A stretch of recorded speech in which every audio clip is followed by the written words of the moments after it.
Hello and good evening, everybody. Thank you all so much for being here today.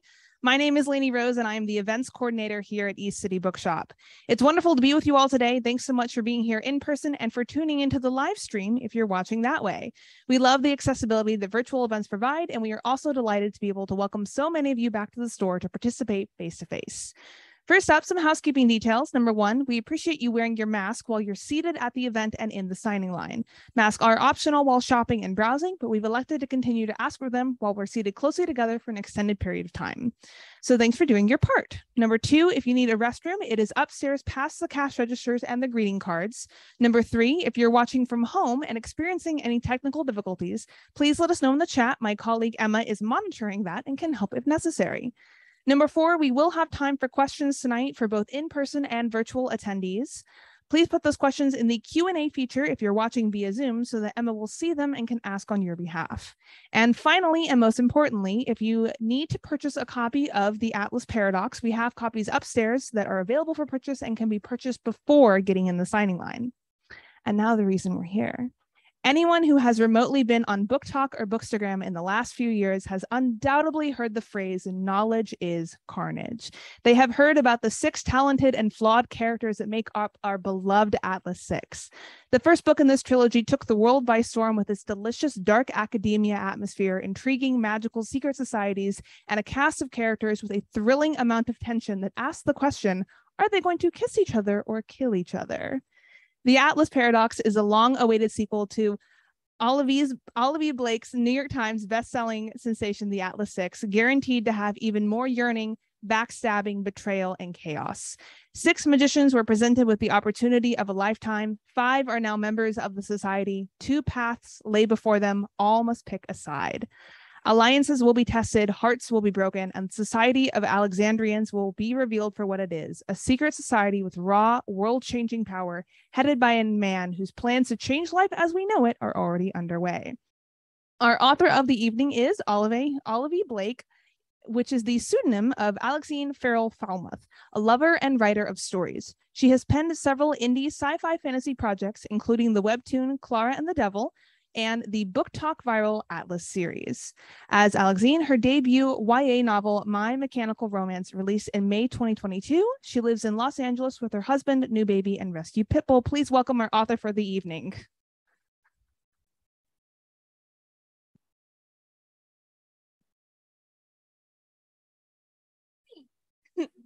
Here we are. This was really up in the air for a while. So I was at JFK all day today for, I think our flight was pushed 6 hours. And so I touched down here at 6 p.m.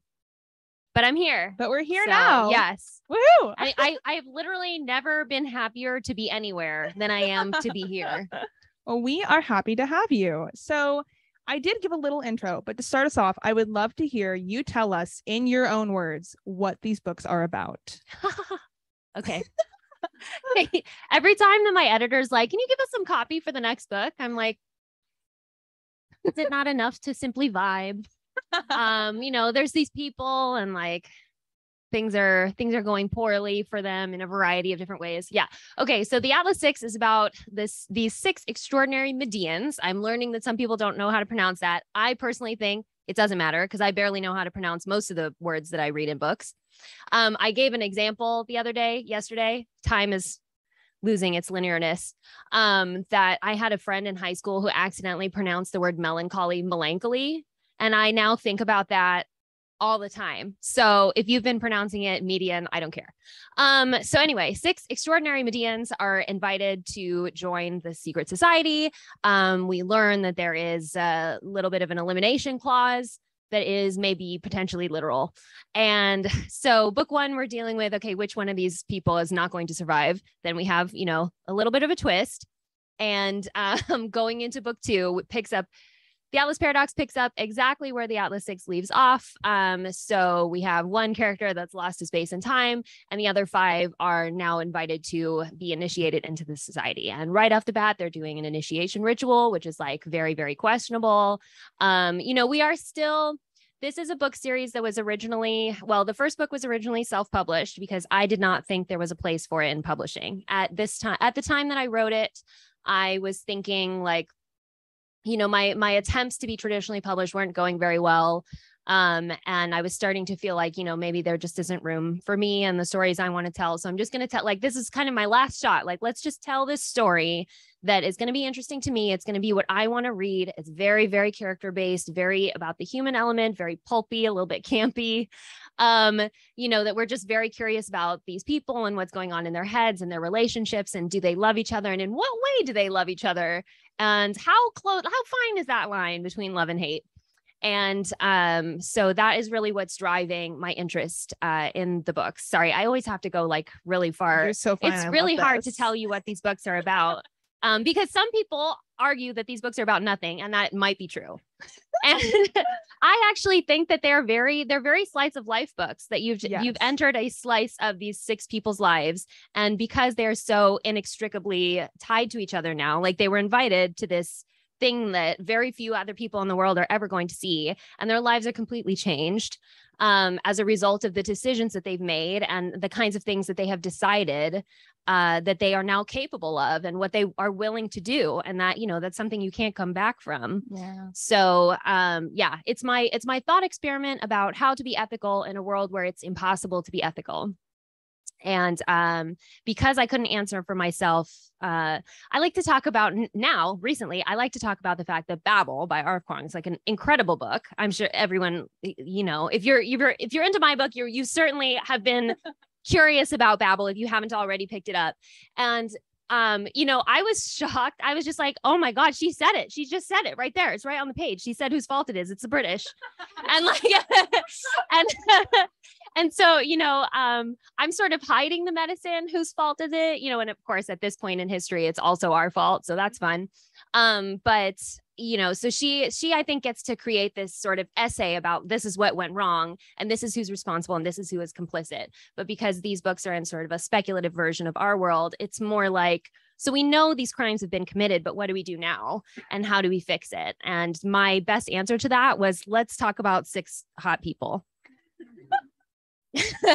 Bless. I love those characters so much. What is your writing process like? Keeping all 6 of the characters so unique in their different perspectives and writing that book with so many different people involved. I do. I tend towards ensemble casts because I think that all people are liars. Like, I think that we all have our own narrative that's going on in our heads. And this is actually why I don't trust single POV romances, because I'm like, what are you failing to see? Absolutely. Like, I mean, just like as a human being, what are you missing? I'm constantly missing the other person's perspective. I think I know how they feel. I draw conclusions about how they feel, but a good amount of the time I'm probably wrong. So I always like, sometimes when I'm reading a romance that only has one perspective, I always imagine flipping to the end and the other person being like, got him. Like, like, ha, ha, ha. I actually think that If We Were Villains, which is a great book and I love, however, what I would do if I had written If We Were Villains is that you would get to the end of Oliver's POV and then you'd turn the page and it'd be James, and James would be like, this guy's a sucker. Let me tell you why. So anyway, sorry, the question, my writing process.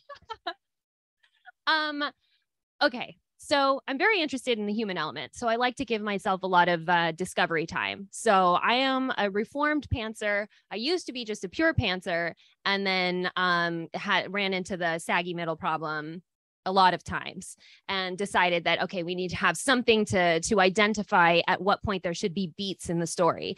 So the Atlas 6 is actually the first time that I think I did that most successfully, where I allowed myself to discovery write for about essentially the first act of the story. So parts 1 and 2, where you're just being introduced to the characters, I just wrote that with nothing, just kind of like, let's see who these people are. I tend to be aware when I start writing of a character's motivations, but not necessarily what their plot is. I know what's important to them. I know what's not important to them. That is critical for certain characters like Callum and Parisa.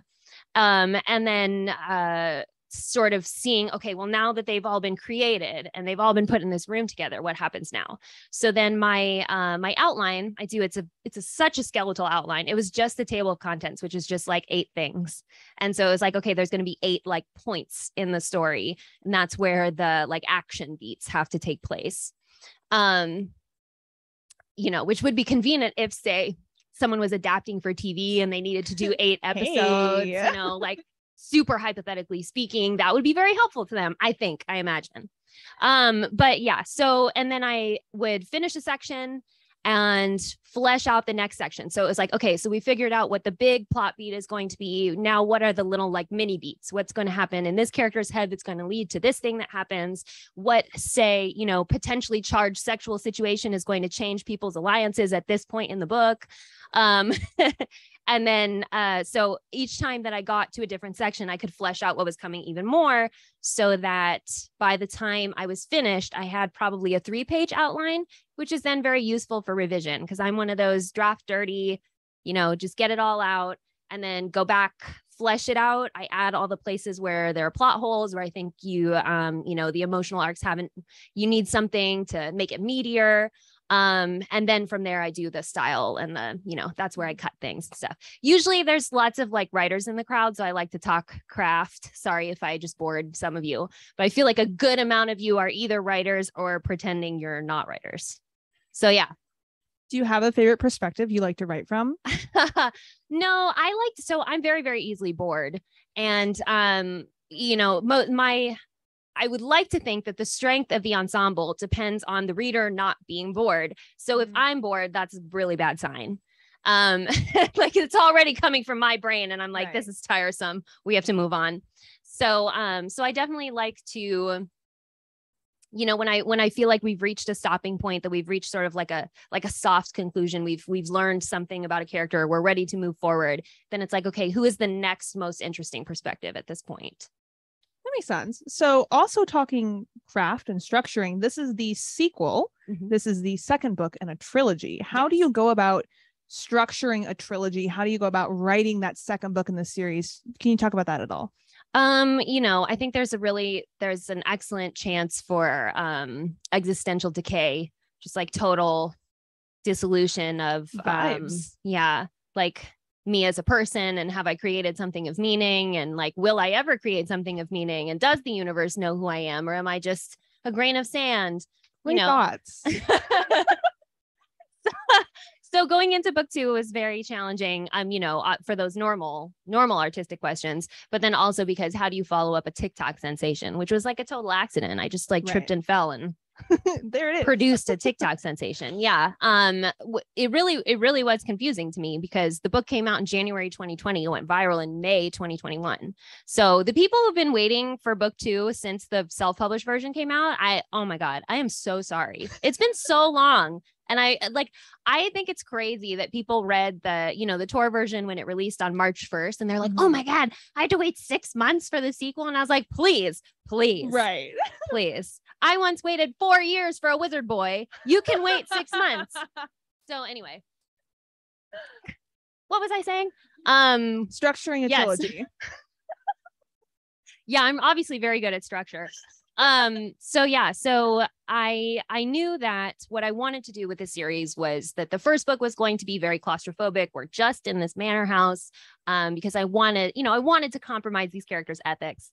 And so the best way to do that was to kind of play on this conceit that once you're inside this house with these people that you don't even like, that everything you believe about the world is different, or that you're willing to change what you believe about the world. And then I knew I wanted to zoom out a little bit in book 2, that I wanted to see this world from a different time. I knew that was going to happen, that we were going to kind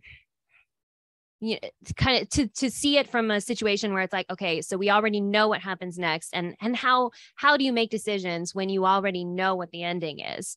Because then it's really that question of like, what drives you to be a good person? Is it religion? Is it, just your personal ethics? Like I think this is a constant debate, and I wanted to have that debate sort of, with a character who is known for being very morally rigid. Just very interesting. Again, I just write what is personally interesting to me. And it's great that you guys are here and agree with me. Congratulations on your excellent taste. Thanks for that. Yeah. And then I knew that book 3 was so I knew it was, 1 year of like dealing with the elimination clause, 1 year of independent study, which then I knew things were going to sort of fall to a stasis because it's like, okay, we've lost the urgency, but I wanted that urgency to be gone on purpose, that you would have that sort of like weird aimless feeling of just like, well, now what? Now you're purely in academia. Now you are really talking knowledge purely for the sake of knowledge, and asking yourself what is important under those conditions is, I think, really critical to the question of dark academia. I mean, the idea of a lifetime academic is I'm definitely playing on the ego of academia. I think that's something we get from the secret history, that everyone who's playing with dark academia is playing with the egos in the room. And that ego becomes like particularly astonishing when you have people whose entire jobs, their entire lives, and the stakes and like their value is completely dependent on knowledge that they're producing for essentially not the real world. There's something very like, that's very pretend about academia that still rewires your brain. So I wanted to play with that. I wanted it to feel sort of unmoored and like unsteady.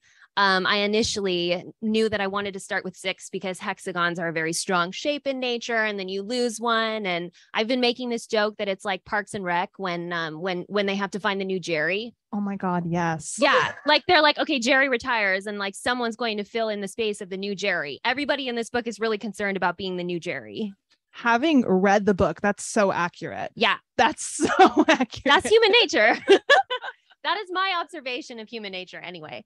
And so then I knew, and then book 3 is going to be, so book 3 is written. I am already working on the first revision. So we're like pretty deep in it, and it is there is a lot more motion. So yeah, I'm going to shock people who've gotten used to my glacial meandering pace.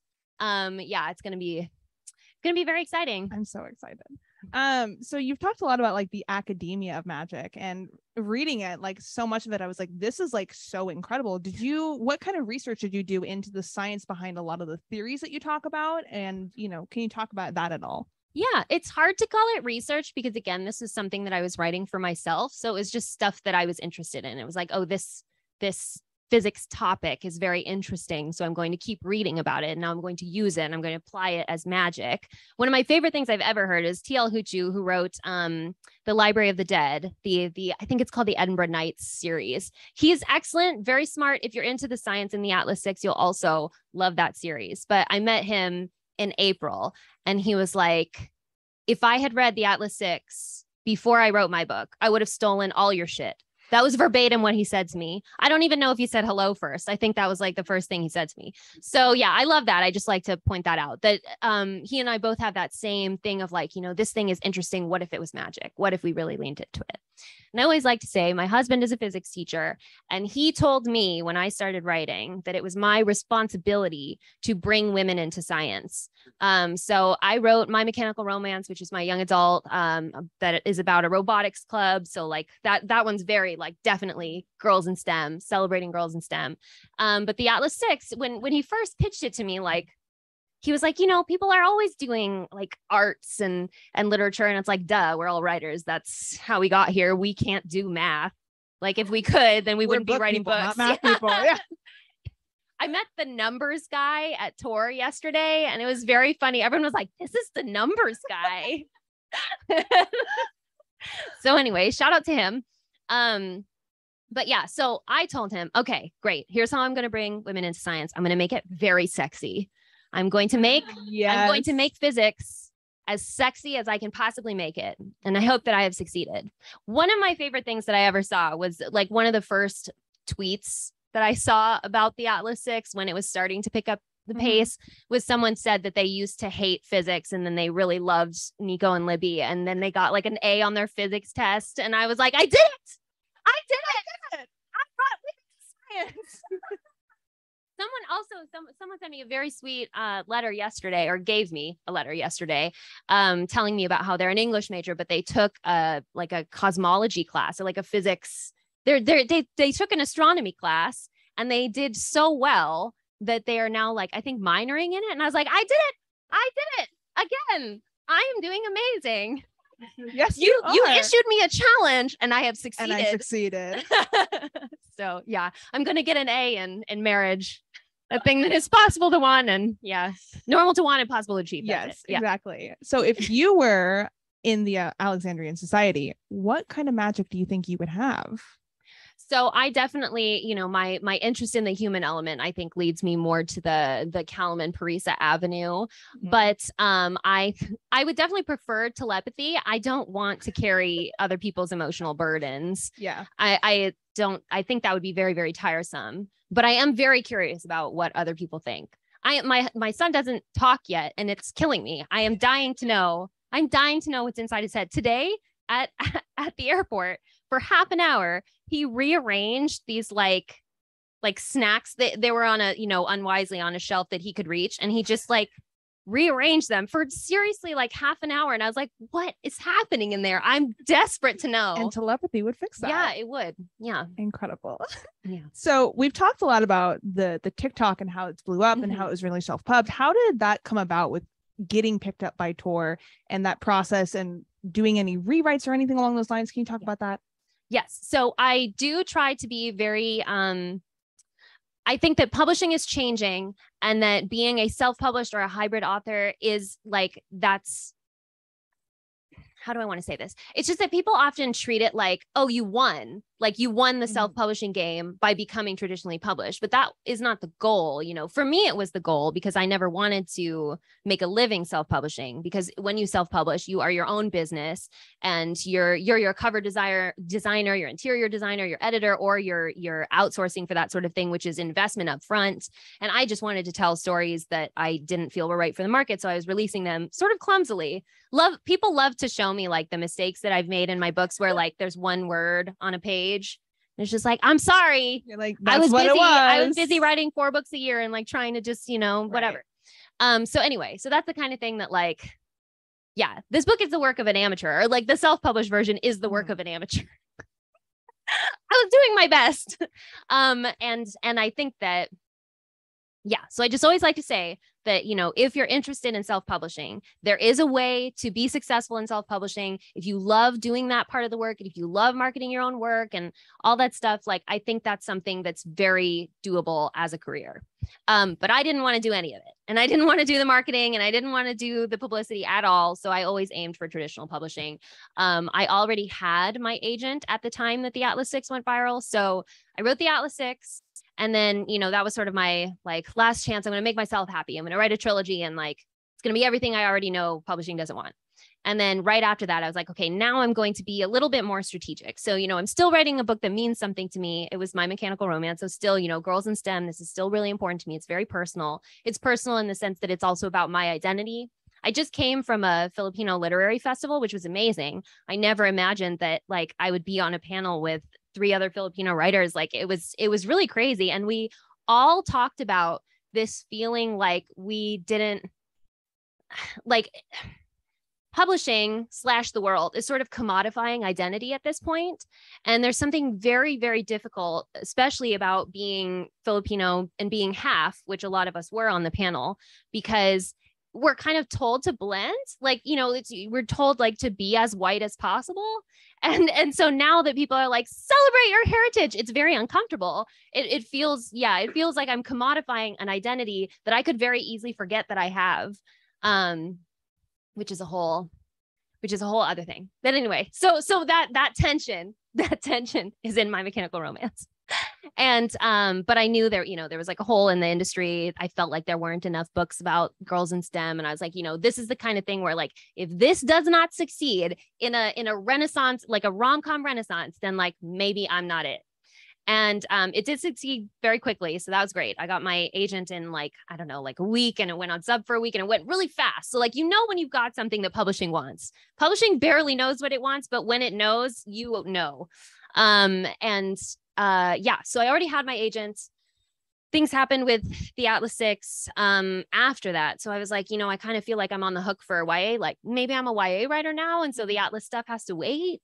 And then the Atlas 6 went viral and I called my agent and I was like, I don't know if this is significant. Like, you were like, hey. Yeah, like the numbers have gone up, but what do those numbers mean? Like at what point does it matter? And at first it didn't. At first it, went sort of softly viral where it was like an uptick but that I would notice, but probably not publishing. They don't, and she told me to hit a certain number. And then when we hit it, I was like, I thought that was fake. Like, I thought you were just making up that number so I'd leave you alone.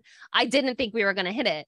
And so then she like quickly pitched it to a bunch of different publishers, and Tor came back right away with being interested. And like Tor is, I mean, as someone who loves fantasy, Tor is the dream. Like I every time I'd walk into a bookstore and look at the SFF section and look at all the Tor spines and just be like, yeah, this is where I want to be, like here on the shelf with these books. And now here you are. I know. I was like weeping in Tor yesterday. I was like, aw, I wanted to be here and I'm here now. They were like, also, this is TJ Klune. And I was like, TJ, I keep using you as an example of what my books aren't.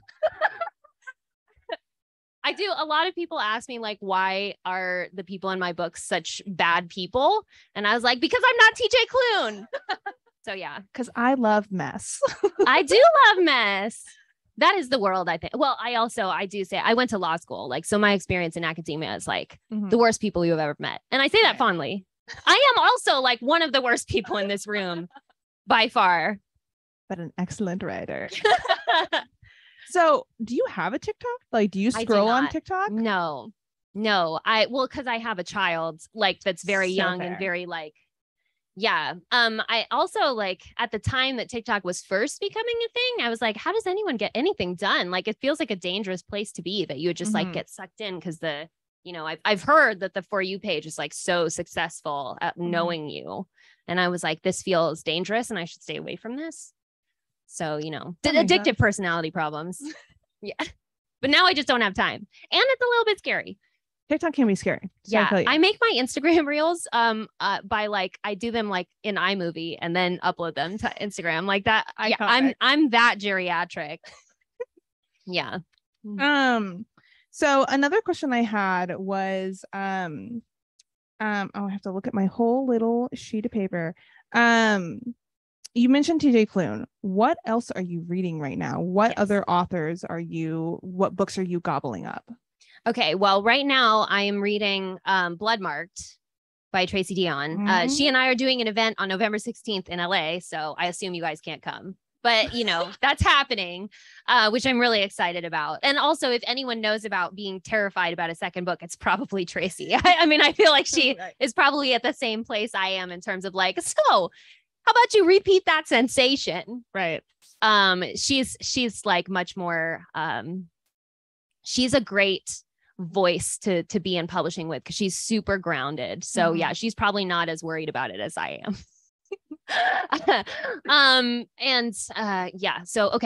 So that I'm really excited about Lavender House. I just saw it upstairs and it's incredible. I'm super excited.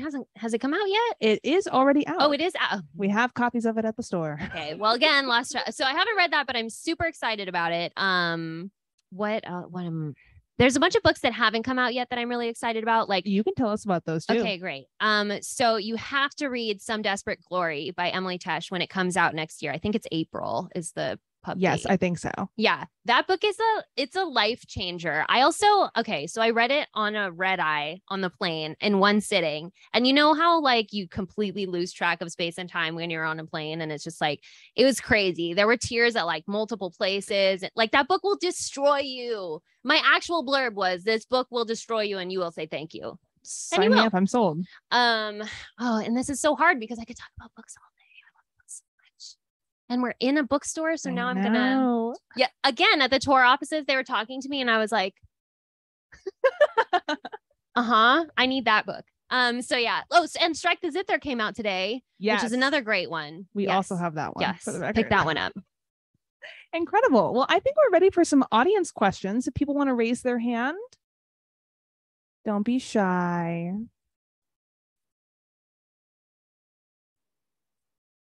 Oh, I love you too.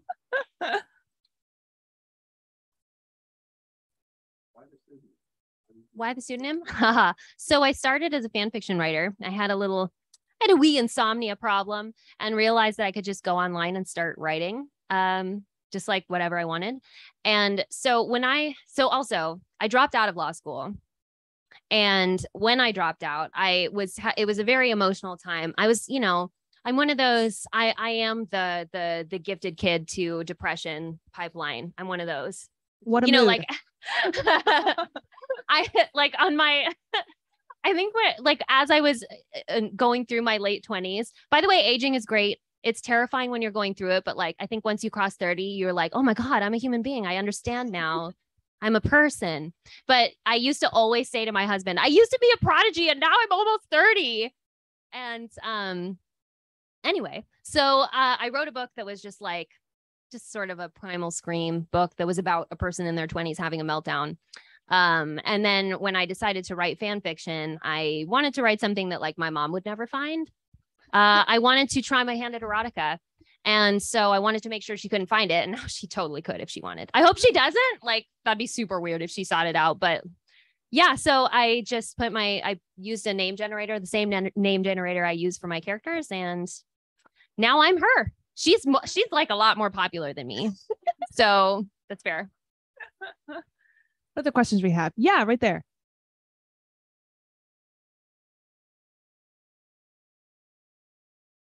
Oh, you did ask me about that, and I didn't answer it. Yes. And we should repeat the questions for our virtual audience. Yes. Let's do that.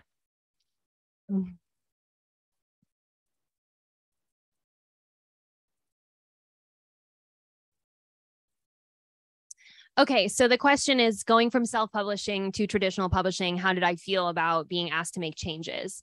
And it was a great opportunity for me. So I should say a few of my books are being re-released, and Alone with You in the Ether is a great example of a book that is coming out in November 29th that is unchanged. Because that one was one that I was like, I don't want to compromise what I was doing here. My artistic vision it's very particular. And even if people don't get it, I was doing something on purpose, and, they bought into that. So that was great. I did fix some typos though. I was pretty mad that like I found one where I had spelled like a character's name wrong. And I was like, what? Anyway, so I fixed that. But then with Atlas, I'm a discovery writer. It was going to be a trilogy, but at the time it was going to be a super low stakes trilogy. It was going to be for me and like 3 other people. So I wasn't that concerned about like if I had to retcon a little. But now it's like, oh gosh, you're telling me that like thousands of people have read this book and are going to continue reading the series. I want a chance to like fix some things that I didn't fully know what I was doing. So it's like at this point, I sort of know what's coming next. And let's restructure. Let's build certain relationships a different way to really establish where we're going and what's happening. So it was a very collaborative process. Initially, I think I was a little resistant because it was just like, okay, yeah, I definitely want the chance to revisit structurally. But like, what kind of comments am I going to get? But then I got comments that was like, do you want to make this scene hotter? Do you want to spend more time in this angst? And I was like, you know what? You're making some really good points. Like the biggest change for book 2, when we went through substantive edits, there is a scene that wasn't romantic, or it like towed right up to the line. And my editor was like, what if they made out? And I was like, oh my God, girl, you're a genius. Oh yes. Thinking of, yes. Yeah. Yes. She's like, it's right there. And I was like, you know what? It is right there. Thank your editor on behalf of me. Yeah. So yeah. But then with Masters of Death and One for My Enemy, which are also being re-released, I didn't get editorial notes on that. They were totally willing to just publish as it is, but those books are so old that like Masters of Death was my first self-published book, and it was, I'm not going to go as far as to say a mess, but it wasn't my best work. And, because obviously when you start, it's going to feel like your first work. And so I got to elevate that voice, which took me 20,000 words of elevation, some real heavy lifting. So those are edited like just by me, basically. But with Atlas, I knew that we were going to, we wanted to establish what is important as we move forward. And so that was my chance to put on the like, I was initially thinking it was just going to be people who already liked what I produced and who already know of me and are used to my writing style. And now we have to make it, broaden it so that it's for a much wider audience. So that was really good. I'm really definitely, I'm very proud of the traditionally published version. A lot of the changes are just things that, I would have done if I could have, like when I was self-publishing, I was really kind of rushing the process. So it was just like, I just need to produce books and this is my side project. This is never going to make me any money. And I unfortunately have to contribute to capitalism. So like, I can't spend as much time on this as I want to. I also, I always wanted to keep my books at $9.99. I wanted them to be like solidly available to everyone who could read. I wanted everyone that wanted them to have them, which meant really, really limiting the page count, because I published through KDP. I'm so sorry. It's Amazon. But unfortunately they make it the easiest, but I'm so sorry. I'm sorry. You're forgiven. When Amazon optioned the book, I asked the executives, I was like, so how do you guys like sleep at night? And they were like, I'm sorry? Like, I do have to say though that their TV department is a totally separate thing, and the CEO is a woman and she's a mother and she hires mothers, and you can see it trickles down. All the executives are female and it's fantastic. You'd be in a room and just be like, there's not a white man in here. It's crazy. So anyway, what was I saying? KDP. Yes. So KDP does the printing costs, and then Amazon's cut, and then I would get like whatever.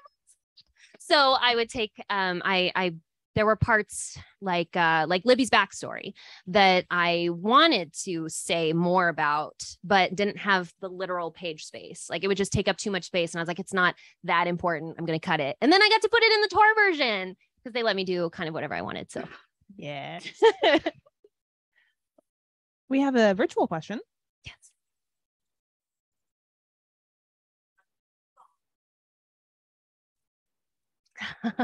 I got this question specifically about Midnights yesterday.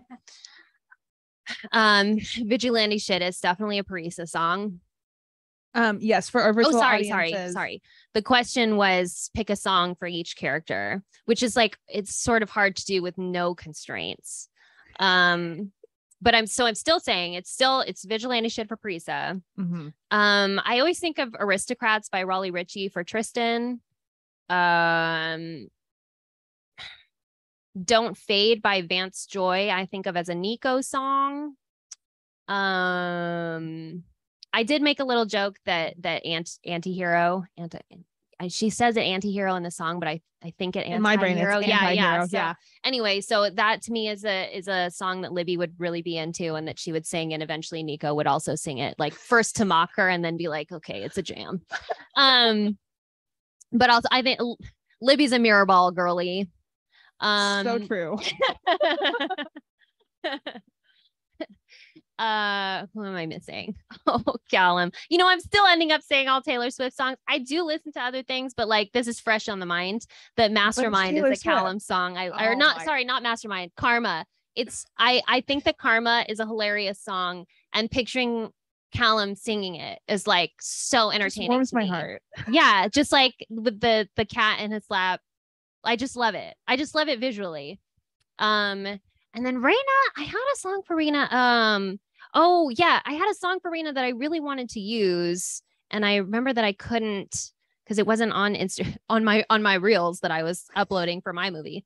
It's called Alpha, and I can't remember the name of the artist, but it's in my Atlas 6 playlist. But on Spotify, I have a public Spotify, Olivie Blake. The Atlas 6 playlist is on there. And also I'm Not a Woman, I'm a God by Halsey it's a Raina song. Yes.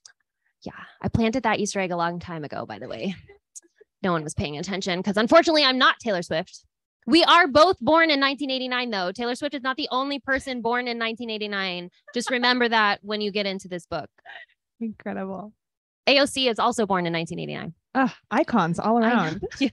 Powerful year. Yes.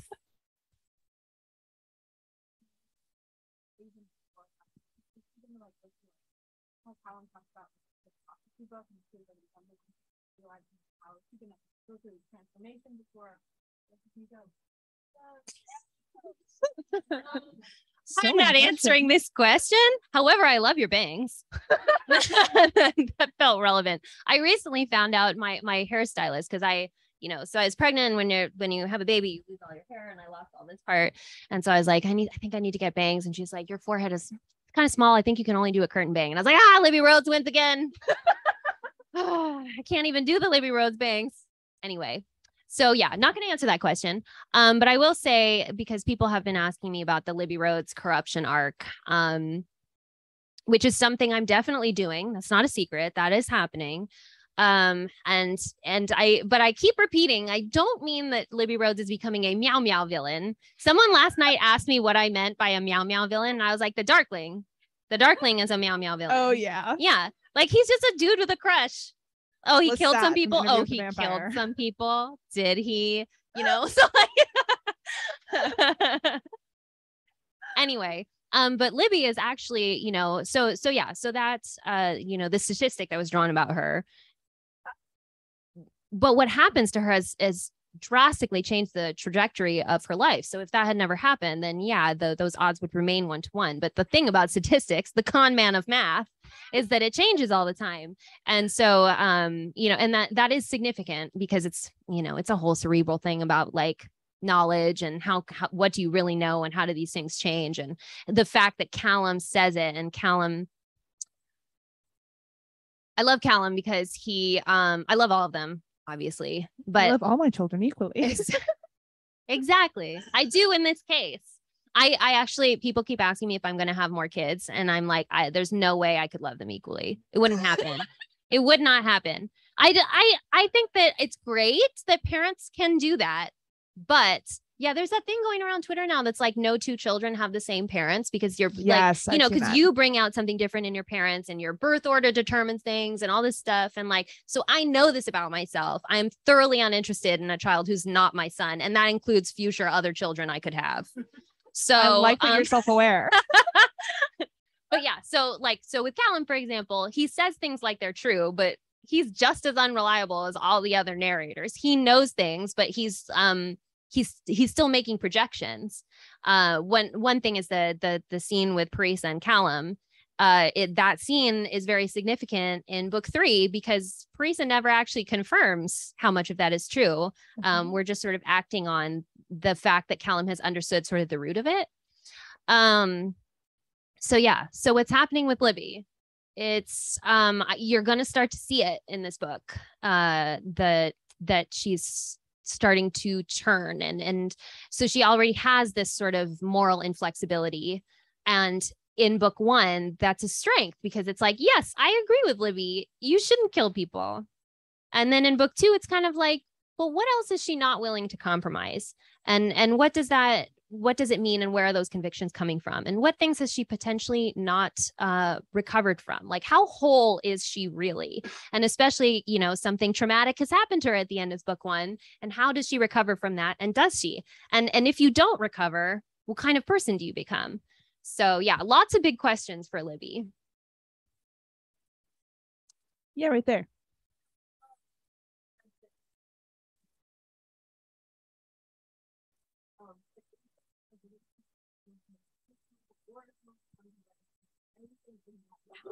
Sure. I always accidentally like write things there's one passage in this book that is so like alarmingly honest that I hope you guys don't notice. There are two, actually. There are 2 passages in this book that after I read them, I was like, why did I do that to myself? I have to continuously edit this line, and it's really coming for me. So, but no, I mean, I really believe that when an author likes a character more than the other characters, you can feel it on the page. Like, I personally lose interest when it's a character that is clearly not the author's fave. So I purposely try not to have favorites. Like, if it feels like, oh, I'm super enjoying this character, then I stop to think, well, what would make me enjoy the other characters more? Like, what would be more interesting about them that would keep this, like, this feeling that you want to keep going, the propulsive quality. I do think that Tristan's point of view is the funniest. I allow myself to be like my worst version in Tristan. Yeah, that's true. I'm saying that I am my worst version in Tristan, not in Callum. That's interesting. I know. Yeah. Tristan just doesn't act on it. Although never mind. I was going to say something, but I will save this for another time when I'm allowed to reveal more things. But what else? Wait, what else was I going to say about the characters? Yeah, no, I kind of have soft spots for all of them in different ways. And I think they're all working through something, and they're all like sort of in different places on their journey to who they'll be at the end. So kind of tracking that is in my head is very interesting. My editor, when she first picked it up, asked me she was like, so who are the end games here? And I was like, I'm not concerning myself with end games, because it's like, it's very important to me that you feel like all of these characters are very like problematically in love with each other. They are so reliant on each other's opinions that it should feel a little bit like, it should feel like love. I also am of the opinion that everybody's a little bit in love with their friends, you know, like your close friends, you're a little in love with them. And so, yeah, so instead I gave her a matrix of every character is like dynamic with every character. She was like, this is not at all what I wanted. So yeah, that did not answer your question. Okay. Yeah. Yeah, no, he's very, so yeah. Sorry, I can't. Okay, so it is a Tristan line in this book that was like, oh, oops. So yeah.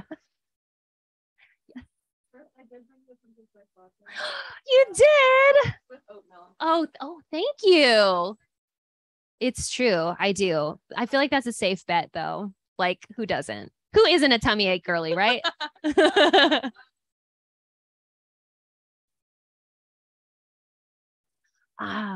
So the question for our virtual audience. Yes. Oh, thank you for doing that. I'm not going to remember. I'm sorry. You're so fine. Is how did you choose what scenes to do for the art in the books?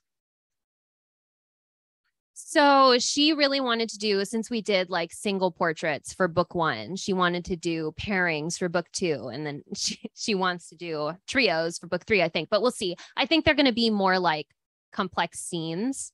Sorry, I'm gonna drink this pumpkin spice latte. The joke here is that I said that someone asked me what coffee order every character in the Atlas Six would be, and I said Libby was a pumpkin spice latte, which she obviously is.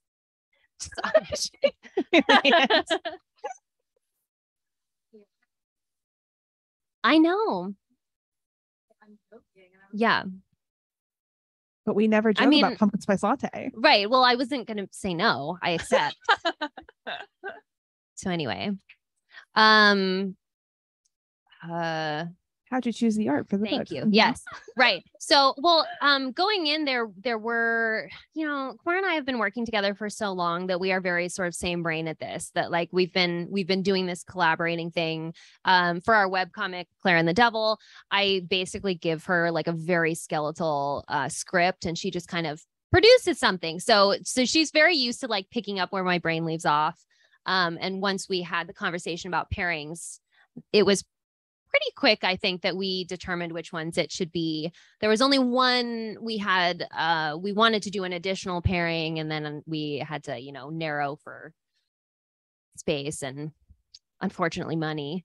But yeah, hopefully when you're reading the book, you'll be like, oh yeah, these are the obvious choices. Yeah. Great. We've got time for one more question. Yeah, that hand in the back. Hi. Oh yeah, no, I feel you. I've got like half a brain cell.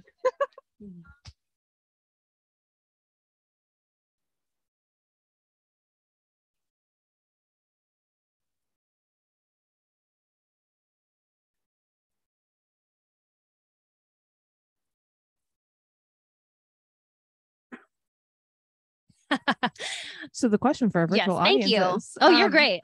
How would you summarize that question? So I always talk about how the characters are terrible people, but they aren't.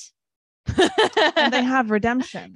So they have moments of redemption. And did I do that on purpose? I think is kind of the gist of the question. Mm-hmm. So yeah, I say they're terrible people, but they're not. They're just people. The whole thing that I wanted to do with these books is I was very tired of the, you know, okay, I love fantasy as a genre, but it does have a lot of limits I think, in the way that it approaches characters, humanity. There's very archetypal characters, and there's usually a big bad, and I just don't see that that's the world. I don't look at the world around me and see a big bad. I did up until, recent elections, but but in general, I think that no one sees themselves as a villain. I think that is also the flaw for me. I really can't get on board with stories that have a villain who just continues to villain even when they're like failing to villain. Like, this isn't working. Like, just change your path, just do something different. And so what I really wanted to work with were these characters who they don't read as heroes, because they're not, these aren't necessarily world-ending, world-making stakes. This is just from day to day. Who are you? And who are you when you're faced with these difficult questions? And who are you as a friend? And who are you as a lover? And so that to me was a lot more interesting than just what does it mean to be a villain? In my opinion, or I have written it so that there are no true villains in this series. There are villains in the way that there are villains in everybody's life. You are a villain in somebody's life. And, and it kind of, the characters, they vary on the scale of how willing they are to admit that or to accept that. I want you to also think about Callum sort of sifting everybody into categories. And when he says Libby is a hero and Parisa is a villain, I want you to just keep that in your head and let's see where that goes. Theoretically. Incredible. Well, this has been a lovely conversation. Thank you so much for joining us tonight. Thank you for having me.